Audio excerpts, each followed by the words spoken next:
Hello guys, magandang umaga. Okay?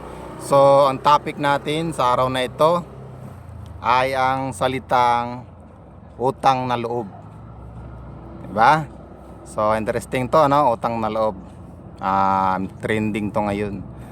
So, saan ba nanggagaling ang salitang utang na loob? Okay? Kasi ako guys, ayaw na ayaw ko dyan sa salitang yan eh. Alam nyo kung bakit? Galing yan sa mga taong tumulong pero nag-aantay ng kapalit. 'Di ba? Minsan sa pamilya, maraming nagsasabi nga wala kang utang na loob, 'di ba? So ibig sabihin yung ginawa nila sa tao, nag-aantay sila ng kapalit. So yun yung doon nagagaling yung salita yan, guys, yung wala kang utang na loob. So kasi alam guys, para sa akin, ang tamang tulong, di ka nag-aantay ng kapalit, guys. Yan ang tamang tulong. 'Di ba? Kasi alam mo ko, masasaktan ka kapag nag-aantay ka ng kapalit eh. Halimbawa, bigyan kita ng magandang example sa ano. 'Di ba? Bakit ka nasasaktan? Kasi pag tumulong ka, nag-expect ka kasi na tutulungan ka din kapag ikaw nangangailangan. Para ba sa magsyuta o pag-asawa, dahil minahal mo yung tao, gusto mo mahalin ka din. Dahil hindi ka minahal, nasaktan ka ngayon. So ano bang dapat? Pag tumulong ka, guys, huwag kang mag-antay ng kapalit. Basta huwag kang mag-expect in return.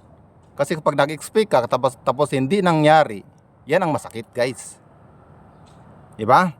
Kasi lagi mong isipin, lagi mo lang tandaan yung dati pang content, no? Yung balanse ang mundo eh. Halimbawa, 10 yung natulungan mo. Sigurado ako dyan, may babalik man dyan, mga 3, 4. Pero yung 6, hindi na yung babalik. Hindi ngayon mag-thank you sa'yo eh. O ngayon, dahil nag-expect ka, grabe, 6 na bisis kang nasaktan. Kasi gusto mo lahat ng natulungan mong 10, gaganti sa'yo eh, tutulong sa'yo or bibigyan ka din, parang ganun eh. So, ang nangyayari, na-stress ka tuloy, nasasaktan ka tuloy, nagagalit ka pa sa tao. Wag ganun, guys, no? Alam mo, ako kapag tumulong ako, di ko nag-aantay ng kapalit. Kaya pag gumanti yung tao sa akin, masaya ako. Ngayon, pag hindi, okay lang. Kasi sa pagtulong ko, guys, hindi naman yung taong tinulungan ko, yung tinulungan ko yung sarili ko eh. Masaya kasi kapag nakatulong tayo, guys eh. Diba? So, ibig sabihin, blessed tayo. Kasi sa ikaw ang tinutulungan, parang ako malungkot ako kapag ako laging tinutulungan, guys, kasi ibig sabihin ako yung nangangailangan. So ibig sabihin hindi ako blessed na tao. 'Di ba? So maganda, guys, kung tayo ang tumutulong, 'di ba? Tulad dito ang ginagawa kong pag-content, no. Ito yung paraan ko, guys, para makatulong. Di man ako makatulong sa ibang tao financially, at least makatulong ako yung kaalaman ko na i-share ko sa kanila, kasi hindi naman lahat ng tao, guys, binibigyan ng wisdom eh. So ibig sabihin, sabi ko, blessed ako kasi nabigyan ako ng wisdom, no? Kasi ako, guys, yung wisdom ko nanggagaling sa experience ko sa pagbabasa ko ng libro, and hindi lang doon, pinagsama ko yung sa spiritual saka yung kaalaman ng tao sa mga libro, ganun. Tapos yung natutunan ko, guys, binubuo ko, yun ang sinishare ko sa inyo. O, diba? Kasi yun, sabi nga, sharing is caring, diba? Kasi blessing kasi ito, guys. So ganun po. Okay, so sa topic natin ngayon, yung, guys, yung utang na loob. Sana hindi natin yan laging gagamitin, no? Lalo na yung sabing wala kang utang na loob, lalo na yung, diba? Alam niyo naman, diba? Nakikita natin sa social media yung magnanay, ganun, diba? Yung anak, wala daw utang na loob, ganyan. Alam niyo naman, di na natin tayo magbanggit ng pangalan.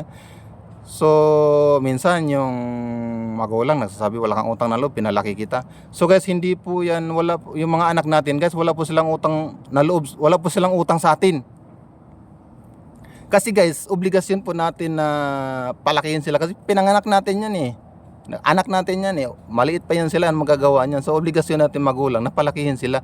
Pero, guys, wala yan silang utang sa atin. Hindi nila utang yung pagpapalaki natin sa kanila. 'Di ba?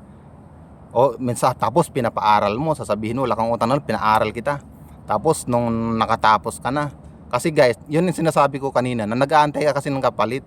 Karamihan ng magulang, ginagawa ng magulang, ginagawang investment yung anak. Na ito, pag nakatapos to, pag nakapag-abroad ito, grabe, meron akong monthly matatanggap dito. 'Di ba? Ngayon, kaya maraming magulang na yung anak pag nakatapos mag-aral at nag-asawa, galit na galit. Nagugulat ako, sabi ko, ba't nagalit? Ba't nagalit to? Kaya sapat na yun, napalaki mo siya ng maayos, napaaral mo siya. Pagkatapos, bahala na sa buhay niya, magbigay man siya o hindi, wag mo nang sumbatan. Hindi maganda yun kasi hindi ka tumutulong doon. Ang tawag sa'yo, investor ka. Nag-antay ka ng kapalit, nag-antay ka ng tubo, di ba? Para kang nagano ng pera, nag-antay ka ng tubo. Ay, grabe yun. Hindi maganda, guys. Di ba? So, I hope na may natutunan kayo. Nakaambag ako ng konti, no? So, grabe nang napaka-negative na nang nangyayari sa ano natin ngayon. And kaya ako gumawa ng content ng ganito, guys. Gusto ko makatulong ng konti para kahit papaano maliwanagan man lang yung iba sa ganitong topic, no? Sa usaping ano, walang utang na loob, mga ganon. So, yan guys, pag tumulong tayo, huwag tayo mag-antay ng kapalit. Basta tumulong ka lang tumulong, masarap sa pakiramdam yun. And then kapag may gumanti, nagbigay, di thank you. Kapag hindi, okay lang, at least tumulong ka kung kaya mo, kung anong maitulong mo, financial, yung kaalaman, yung lakas mo, lahat, kung anong dapat mong kaya mong itulong. Okay? So, yun lang guys. I hope na may natutunan kayo. So, share this video para makatulong din tayo sa maraming tao. Ma-spread natin ang positivity, guys. So, yun lang po. Bye-bye!